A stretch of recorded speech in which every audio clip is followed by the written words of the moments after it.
Burkinabe wulani ni lempo kurani ye kame kuna sini lo minike fɛn timimaw cigarette mobilette ani mobili kan a ko bɛ cogo di jamana kɔnɔ. Franchement dit ça va pas. Niveau ça va pas et gouvernement voilà a ka cogo si filɛ a bɛna fɛɛrɛ sɔrɔ ko na cogo si mina pour que an fana ka bɔyɔrɔ sɔrɔ a la quoi parce que franchement foyi le qui marchera n'olu nana tila k'a fɔ ko taxi ka fara ko kan ka dɔɔni baro ka nɔgɔya. Taxi ko mɛ a y'a fɔ ni bon an fɛ basi foyi taara hali bi an bɛ jamana ka ɲɛsuma de fɛ n'a bɛ bɛn jamana ɲɛmɔgɔ ma ka na ni lafiya ye jamana kɔnɔ cogo min gɛlɛya min bɛ se ka na ni lafiya ye jamana ma an b'o le ma gɛlɛya ni ale tɛ kun ye o lafiya ko n'an b'a jɔrɔ la. fana ka jamanadenw ka ko lɔn ka faamu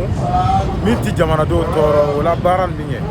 voilà n'o y'a kɛ o yɛrɛ sago ma dɔrɔn ka sigi a miiri dɔrɔn ka taxi lani a bɛ se ka na ni fiɲɛ ye ko nin na. Ni gɛlɛya nana waati min na nin bɛɛ ka banba k'i niyɔrɔ fɛn dɔ di et puis waati bɛɛ tɛ waati damani lo n'i y'a ye gouvernement ye nin mesure ta parce que o bɛ fɛ an ka kɛ an yɛrɛ lo ye n'i fana k'i bɛ kɛ i yɛrɛ ye f'i ka banba k'i yɛrɛ lo fana forcer k'i yɛrɛ ka wari bɔ. Bon an yɛrɛ kɔni bɛ gɛlɛya la ka kɔrɔ hali ni dɔɔni farala kan n'a bɛ kɛ hɛrɛ an ma kɔfɛ an laɲini y'o ye